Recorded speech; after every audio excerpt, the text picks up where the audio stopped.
اب مومن کون ہوتا ہے؟ پہلی نشانی میں بتائی، اس کے دل میں سکون ہوتا ہے نا۔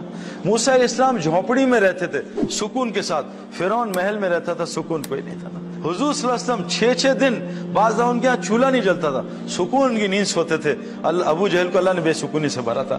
سکون کے لیے ظاہری سبب کی ضرورت نہیں ہے، ظاہری سبب کا کوئی تعلق نہیں سکون سے۔ آج ہم دیکھ رہے ہیں سکون غائب ہے ساروں سے، نیند کی گولیاں، دوائیاں، ڈرگز، طرح طرح کے سکون مل جائے۔ نمبر 2، اللہ کہہ رہے ہیں کہ بے خوف زندگی دوں گا، کوئی خوف نہیں ہوگا۔ میں گیا نواب شاہ، 10 ڈیفنس کے برگر بچے لے کے، بالکل 0 میٹر گاڑیاں، کوئی دین سے واسطہ نہیں۔ نواب شاہ ہم پہنچے تو وہاں جب میں رات کو تراویاں پڑھی، رمضان کی تراویاں پڑھ کے میں واش روم گیا تو میرے بستر، مرکز وہ جنگل میں ہے، نیا مرکز تھا اور ٹوٹا ہوا مرکز، کچا مرکز، تو میرے بستر سے 3 سانپ گزرے، سانپ، تو انہوں نے پکڑ کے مارے۔ وہ بیچارے جو میرے بالکل برگر بچے تو وہ تو ڈر گئے، تو چھپکلیوں سے ڈرتے ہیں، میں خود بھی ڈرتا ہوں۔ تو وہ انہوں نے کہا سعید بھائی یہاں تو ہم نہیں سوئیں گے۔ تو میں نے کہا نہیں کوئی بات نہیں، ہم نیٹ لگا دیں گے۔ کہا نہیں سعید بھائی سانپ نیٹ ویٹ نہیں دیکھتا، اتنے موٹے موٹے سانپ نکلے۔ بہرحال میں بھی ڈر گیا، میں کہا چلو مرکز سے۔ تو امیر صاحب نے کہا سعید بھائی وہ سارا اعلان ہو گیا، صبح اتنا مجمع آئے گا، آپ نے بات کرنی ہے، مجمع چلا جائے گا، پلیز ایسا نہ کریں۔ میں کہا نہیں یار یہاں ہم نہیں ٹھہریں گے۔ ایک بنو کی جماعت تھی، سال میں چل رہی تھی، وہ اس بیلٹ پہ سال پیدل چل رہی تھی، وہ جنگلوں میں پھرتی ہے۔ وہ پٹھان آئے، وہ کہا سعید بھائی یار انشاءاللہ ہم ہیں نا، اللہ ہمارے ساتھ کچھ بھی نہیں ہوگا، ہم سانپ ماریں گے۔ کہ یار میں نے کہا چھوڑو ایسی الٹی سیدھی باتیں نہ کرو، یہ ہوائی باتیں ہمیں نہ سنایا کرو۔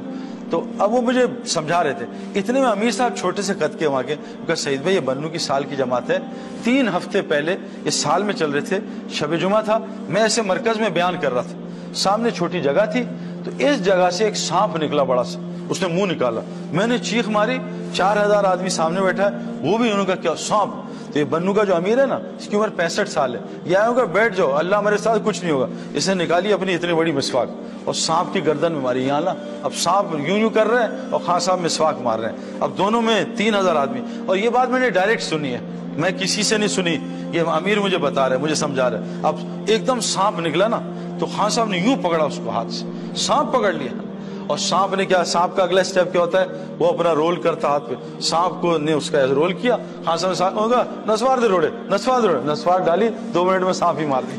آپ بتائیں ہم یہ چھپکلی مار سکتے ہیں ایسے پکڑ کے؟ اللہ وعدہ کر رہے ہیں بے خوف زندگی دیں گے۔ اور صحابہ سے حضرت عبداللہ بن عمر رضی اللہ عنہ نے ایک شیر کو دیکھا، ٹرک کر کے تھپڑ مارا، شیر نے رستہ چھوڑ دیا۔ آج یہ تھپڑ ہم اپنے 16 سال کے بچے کو نہیں مار سکتے، وہ گہربان پکڑ لے گا۔ کیوں کہ آنکھوں کا جب اسلام آنکھوں میں ہوگا، میرے پیارے دوستو بزرگوں، شیر بھی ہم سے ڈرے گا، ساری مخلوق ہم سے ڈرے گی، لیکن آج آنکھوں کا اسلام کا ہے، آنکھوں کا قرآن کا ہے، کتاب میں ہے، ان آنکھوں میں نہیں ہے۔ جس دن اللہ کی قسم، جیسے میں گولی کو ہاتھ میں لوں اور چوہا ماروں، لیکن گولی میرے پاس 16 mm کی ہے، چوہا بھی نہیں مرنا مجھ سے، گولی کو میں فٹ کروں بندوق میں، پھر دیکھیں شیر کیسے پھٹتا ہے۔ میں ابھی افریقہ گیا 3 سال پہلے، ببر شیر کو میں نے اتنے قریب سے بات کی، اتنے قریب سے، اور ببر شیر ہے، آپ میرے خیال میں آپ میں سے سب مل کے بھی نہیں کر سکتے جو میں نے کیا۔ میں نے اس کو اتنی تڑیاں لگائی، میں ماروں گا تجھے، یہ کروں گا وہ۔ ببر شیر بیچارہ چپ کر کے سن رہا تھا، اس نے اف بھی نہیں کی اور نہ گرمی کا ہی سن رہا تھا، اور میں نے 10 منٹ اس کو دڑایا ہے، جو مرضی منہ میں آیا اس کو بولا ہے، شیر سنتا رہا۔ کیوں؟ شیر پنجرے میں بند تھا، میں کھلا کھڑا تھا۔ شیر کی طاقت پنجرے میں نہیں ہے، شیر کی طاقت کھلے جنگل میں۔ میرے پیارو، اگر آنکھ کی آیتیں آنکھ میں آ جائیں، پھر دیکھو مسلمان کی آنکھ کیا کرتی ہے۔ آج آنکھ کی آیت انٹرنیٹ میں ہے، موبائل نکالا، آنکھ کی آیتیں، لیکن آنکھ میں نہیں ہے۔ اس سے سارا دن فیس بک پہ لڑکے لڑکیاں دیکھ رہے ہیں اور لڑکیاں لڑکے دیکھ رہے ہیں، اس لیے آج مسلمان کی آنکھ سے اللہ نے روب نکال دیا۔ آج اس کی زبان میں اثر نہیں، کیونکہ زبان کی آیتیں زبان میں نہیں ہے، سارا دن زبان جھوٹ بولتی ہے، سارا دن غیبت کرتی ہے، کبھی کسی پریزیڈنٹ کو پکڑ لیتی ہے، کبھی پرائم منسٹر کو پکڑ لیتی ہے، کبھی پڑوسی کو سارا دن زبان غیبت کرتی ہے۔ ہماری زبان میں آج کوئی اثر نہیں رہا۔ اللہ کہہ رہے ہیں تمہیں بے خوف زندگی دوں گا، اس کو حیات طیبہ۔ نمبر 3، تمہاری دعاؤں کو قبول کروں گا۔ آج سچ بتائیں، حضور صلی اللہ علیہ وسلم نے فرمایا سورہ فاتحہ میں ہر علاج ہے موت کے علاوہ۔ ہمارے ہسپتال کیوں اتنے بھرے ہیں؟ اور دن بہ دن مسلمانوں کے ہسپتال بڑھ رہے ہیں، اوور لوڈڈ ہو رہے ہیں۔ جب اللہ کسی قوم سے ناراض ہوتے ہیں، ان کی نشانیاں بتاؤں، ہسپتال بڑھ جاتے ہیں، کورٹ کچہریاں بڑھ جاتی ہیں اور جیلز بڑھ جاتے ہیں۔ بتائیں مسلمانوں میں چیزیں بڑھ رہی ہیں گھٹ رہی ہیں؟ آپس میں اللہ لڑائیاں زیادہ کر دیتے ہیں، پوری دنیا مسلمان آپس میں لڑ رہے ہیں۔ دنیا چھوڑ دیں، میں ڈیفنس میں رہتا ہوں، روزانہ مجھے کمپلینز آتی ہیں گھروں کی لڑائیوں کی، بیوی شوہر سے لڑ رہی ہے، شوہر بیوی پہ ظلم کر رہا ہے، بچے ماں باپ سے لڑ رہے ہیں، روزانہ کمپلین سینٹر ہے میرے ڈیفنس میں، ہر گھر میں لڑائی ہو رہی ہے۔ یہ تو فرقہ واری، تو زبان کی، تو رنگ کی لڑائی، وہ تو دور کی بات ہے، آج ہر گھر ایک جنگل بنا ہے، لڑائی پہ لڑائی ہو رہی ہے۔ اللہ کہہ رہے ہیں تمہاری دعاؤں کو قبول کروں گا، آج ہماری دعائیں قبول نہیں ہوتی ہیں۔ نمبر 4 فرمایا تمہیں رزق آسان ترین دوں گا، آج ہمارا سب سے بڑا مسئلہ رزق کا ہے۔ قرآن کا مفہوم ہے کہ سارا رزق کا نظام ایمان والوں کی وجہ سے چل رہا ہے۔ جس دن ایک اللہ کہنے والا نہیں ہوگا، اللہ ساری کائنات میں قیامت لے آئیں گے۔ آپ نے کبھی دلہا دلہن کو دیکھا ہے؟ دلہا دلہن کو شادی میں کونے میں رو رہے ہیں، کیا ہوا؟ ہمارے کھانے کا کیا ہوگا؟ کوئی ایسا پاگل دلہا دلہن ہوئے؟ سارے باراتی دلہا دلہن کی وجہ سے کھانا کھاتے ہیں، دلہا دلہن اپنے لیے رو رہے ہیں، یا اللہ ہمارے کھانے کا کیا ہوگا؟ آج یہ دلہا دلہن کائنات کے ہیں جن کی وجہ سے پوری دنیا روزی لیتی ہے، آج وہ روزی کے لیے پوری دنیا میں خوار ہو رہے ہیں۔ میرے پیارے دوستوں اور بزرگوں، مرغا مرغی اور چوزے تھے 3، وہ مالک ان کو پلیٹ میں کھانا دیتا تھا، وہ کٹ کٹ کٹ کر کے وہ آرام سے 10 منٹ میں کھانا کھا کے اپنے کام پہ لگ جاتے۔ مرغا مرغی نے کام چھوڑا اور مالک سے پنگا لیا، مالک نے یوں پھینکا دفع ہو جائے یہاں سے، اور 8-10 گھنٹے میں وہ دانے کھا رہے ہیں، ٹک ٹک ٹک ٹک ٹک۔ آج ہم سب کے ساتھ یہی ہو رہا ہے، مرغی بیچاری یہاں کراچی میں کڑ کڑ کر رہی ہے، مرغا ایک دبئی میں بیٹھا ہے، ایک چوزا جاپان میں، ایک چوزا چائنا میں، اور اللہ نے رزق کو پھیلا دیا، سارا خاندان توڑ دیا اس رزق کے لیے۔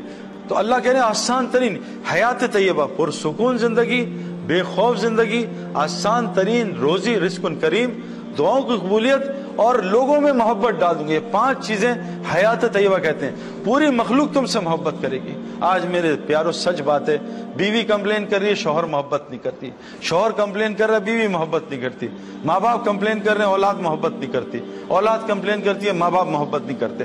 ہمیں آج محبت کوئی نہیں کرتا، پڑوسی ہم سے تنگ، جہاں ملک میں جاتے ہیں وہ ملک والے ہم سے تنگ ہو جاتے ہیں۔ اور اللہ تعالیٰ میرے پیاروں ہم محبتیں ڈالیں گے۔ میں نے آپ کو اپنا واقعہ سنایا، میرا کیا واسطہ تھا ان پولیس والوں سے۔ جنید اور میرے کتنے، ہم ایک دفعہ امریکہ گئے، جنید اور میں، ہمارے ساتھ 2 لڑکے تھے وہیں کے، نیو یارک کے، انہوں نے بالکل امریکن سٹائل کے کپڑے پہنے اور منہ پہ ایک تالا سا لگایا تھا، جو داڑھی یہ نہیں لگاتے ایسے، وہ لگایا تھا، اور یہیں کی کیپ الٹی کی تھی۔ جب امریکن آفیسر نے ان کو دیکھا، انہوں نے کہا what the hell you guys doing here؟ ایسا ڈانٹا، وہ ڈر گئے، میں اور جنید بھی گھبرا گئے۔ جب انہوں نے ہماری شکلیں دیکھی، انہوں نے کہا are you okay guys? Why are you here؟ انہوں نے ہم سے سوال، جنید نے کہا بھئی ہم فنگر پرنٹ سے، انہوں نے کہا follow us۔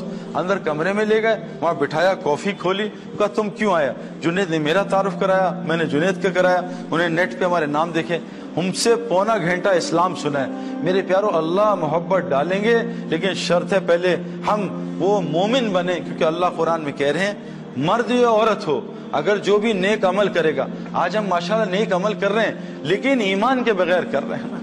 اگر ہم اے سی لگا دیں بغیر بجلی کے تو بتاؤ اے سی کیا کرے گا میرے پیاروں؟ آج ہم فریج آن کر رہے ہیں بغیر بجلی کے، ہمارا مسئلہ ہے ہم ماشاءاللہ نیکیاں کر رہے ہیں، کوئی ہسپتال بنا رہا ہے، کوئی چیریٹی کا کام کر رہا ہے، کوئی نمازیں پڑھ رہا ہے، کوئی روزے رکھ رہا ہے، لیکن آگے شرط لکھی ہے مومن کی۔ اگر ہم یہ قرآن سے سمجھ لیں مومن کیا ہوتا ہے تو اللہ ہماری دعاؤں کو قبول کرے گا، ہمیں حیات طیبہ دے گا۔ اللہ سورہ حجرات میں ایک واقعہ بتاتے ہیں کہ دیہاتیوں کی ایک جماعت آئی اور آ کے کہا یا رسول اللہ ہم ایمان والے بن گئے ہیں، تو اللہ تعالیٰ نے فوراً قرآن اتارا، اے میرے نبی ان سے کہہ دیجئے ابھی تو صرف یہ مسلمان ہوئے، ابھی ایمان ان کے دل میں گھسا رچا نہیں ہے۔ تو اللہ نے خود بتایا، ہم آپ کو بتاتے ہیں ایمان والے کون ہوتے ہیں۔ مومن کا ان میں 4 صفات ہوتی ہیں، اللہ پہ پورا ایمان، اللہ کے ساتھ تعلق بہترین ہوتا ہے۔ نمبر 2 حضور صلی اللہ علیہ وسلم کی پوری اتباع ہوتی ہے۔ نمبر 3 جو بھی حالات آ جائیں ان چیزوں سے ہٹتے نہیں، نہ اللہ کو چھوڑتے ہیں نہ نبی کی زندگی کو چھوڑتے ہیں، اس پہ ڈٹے رہتے ہیں۔ نمبر 4 یہ اپنے جان مال کے ساتھ اللہ کے راستے میں نکلتے رہتے ہیں۔ فرمایا یہ مومن ہیں، یہ ہیں سچے اپنے ایمان میں۔ یہ 4 کام مسلمان کر لے۔ پہلا کام کیا کر لے؟ حضور صلی اللہ علیہ وسلم فرمایا جو اللہ سے اپنا معاملہ ٹھیک کر لیتا ہے